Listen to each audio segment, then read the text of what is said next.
இன்னைக்கு நாம ரொம்ப ஹெல்த்தியான, அதிக சத்துக்கள் நிறைந்த கொண்டைக்கடலை தோசை தான் பண்ண போறோம். இது டேஸ்ட்டும் ரொம்ப சூப்பரா இருக்கும். இது செய்றதும் ரொம்ப ரொம்ப ஈஸிங்க. எப்படி பண்ணுறதுன்னு பார்க்கலாம். ஒரு பாத்திரத்தில 1 டம்ளர் கொண்டைக்கடலை எடுத்துக்கோங்க.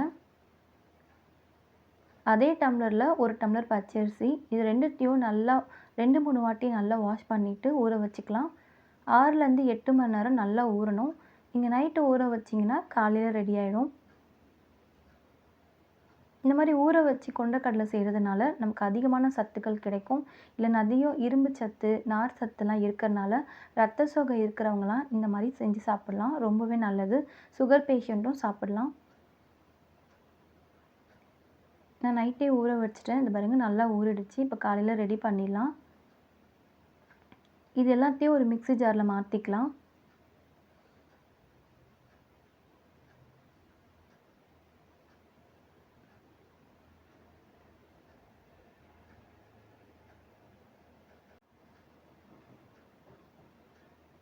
காரத்துக்கு 2லேருந்து 3 பச்சை மிளகாய் சேர்த்துக்கலாம்.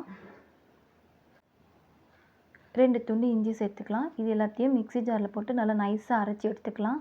இந்த பாருங்க இந்த மாதிரி நல்லா நைஸாக அரைச்சி எடுத்துக்கலாம்.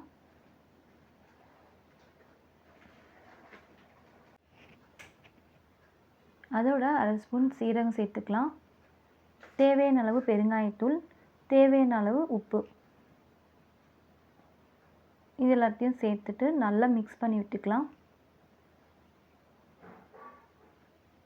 அடுத்து கொஞ்சமாக கருவேப்பிலை, கொத்தமல்லி இதையும் அதோட கலந்துக்கலாம்.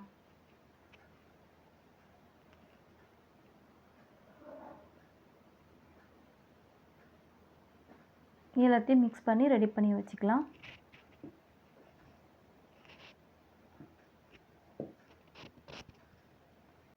மாவு ரெடி ஆயிடுச்சுங்க. இப்போ நம்ம தோசை ஊற்றிடலாம். அடுப்பை ஆன் பண்ணிவிட்டு தோசைக்கல் வச்சிடலாம். தோசைக்கல் நல்லா காஞ்சதுக்கப்புறமா தோசை ஊற்றிடலாம். இது நீங்கள் தோசையாகவும் ஊற்றிக்கலாம், இல்லை அடை மாதிரியும் ஊற்றிக்கலாம். நம்ம இஷ்டம்தான்.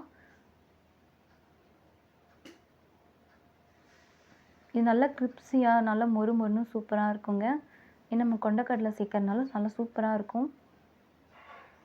இப்போ தேவையான அளவு எண்ணெய் விட்டுக்கோங்க. 2 பக்கமும் திருப்பி போட்டு நல்லா மிதமான தீயில் நல்லா ப்ரௌன் கலரில் வரா மாதிரி வெந்து எடுத்துக்கோங்க.